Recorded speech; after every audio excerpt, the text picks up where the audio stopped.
week, and kind of particularly in the red zone. I know that was a particular focus of yours coming off of the Colorado game. Yeah, we've spent some time down there and tried to really kind of fine-tune our package schematically, just within our game planning. And bye week gave us some chances to look back and see where some of the deficiencies were in the last couple of games, and where the breakdowns took place, so that we could address those in practice. But kids have done a really good job, throughout the bye week, getting healthy, coming out here to focus the last couple of days, getting ready for Stanford. So I like where they're at. Were there reasons you feel consistently why there were different breakdowns in the red zone? No, I think there were always different things that you can look at. I think there's some things that I maybe could have done better to put them in a better situation based on some of the defenses that we were seeing. There were some times where in the USC game, maybe a little bit more pressure oriented than what it had anticipated going in to the game, and so some adjustments you got to make there, and then some little things that guys can do better in certain situations just from an execution standpoint. What do you see from that Stanford secondary? I know they really specialized in takeaways this season. Yeah, that's a really good group back there. In my opinion, it kind of makes that defense go.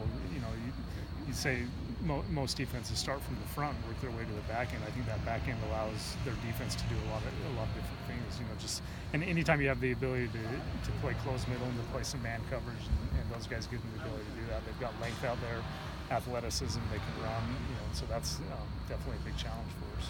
How has Mason looked, particularly being back? It looks like he's in that backup role now behind Darryl. Yeah, still trying to get comfortable. That even since he was in there's some things that have changed terminology-wise, and I don't even remember some of the things that have changed since he was in there. He'll get in there and be like, "Coach, I don't even know what that play was." And so just trying to get him ready and filter through some of those things that he hasn't done yet. Trying to get back to some throwing form, and so it's been kind of hard on him getting him up to speed. But we got to be ready for all those scenarios, and so he's got to be ready to get in there potentially and be ready to roll.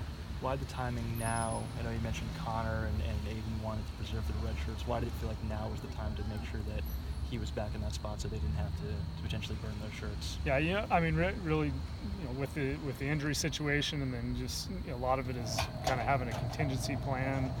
You just want to really be prepared for all scenarios that could come up. And as we've seen here, as I've seen in the past, you can go through 3 in a game and be right there. And so just want to have those guys ready for any possible scenarios that come up. Coach, even though you've had a bye week, what is it like to kind of get ready for a Thursday game? It's kind of a short week, even though you guys have had last week. Just take us through what that preparation is like for a Thursday game. It is different because of the bye week. Where normally right now you'd be really feeling crunched, and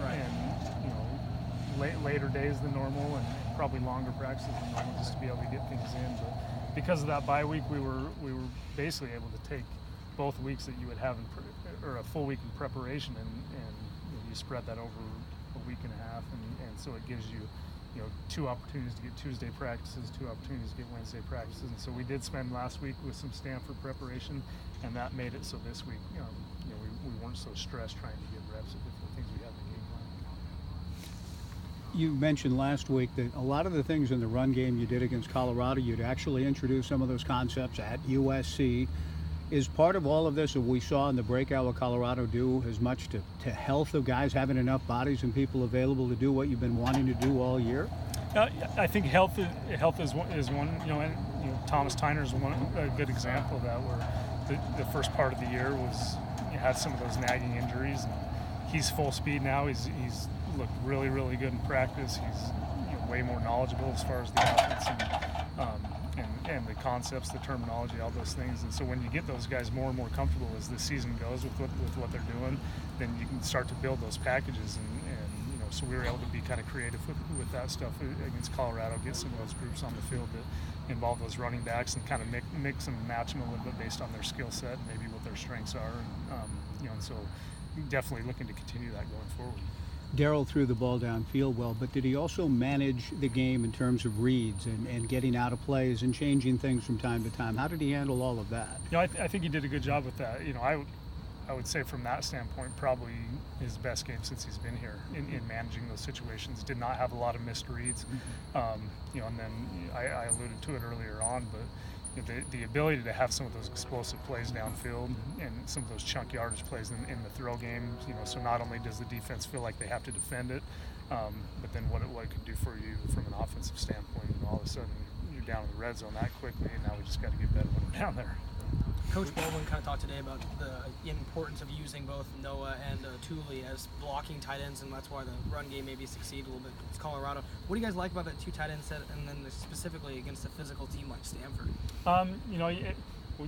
You would say that Stanford is, their defense has had to defend that, because they've had to defend that with their own offense, but some of the things it does defensively, it'll calm the defense down a lot of times, so you don't see as many looks as you can sometimes see in some smaller personnel groups with 11 personnel, 10 that have been our base. And then the other thing has really been just the development of those 2 tight ends. A year ago, you probably wouldn't even think twice about having both of them on the field, because you were just hoping to have one of them do their job efficiently. But they've become really, really good blocking tight ends, and have really taken on that role. And so it's allowed us to be more multiple on offense, which I think we always wanted to be, but had some limitations where we couldn't be as multiple as we wanted to be. We see Jake out here in street clothes. What's his role when he's out in the practice field and also in meeting rooms, working to get healthy? He hasn't been in the meeting room too much. We're kind of starting to get him back into that mode a little bit, but we want to get him back in there as soon as possible. But love seeing him out here. I know he wants to be out here as much as he can, so he comes out here. And I think it provides a boost for those guys just to see him and him to offer some words of encouragement, and then sooner than later get him back in the meeting room and really get him involved, from a mental standpoint at least.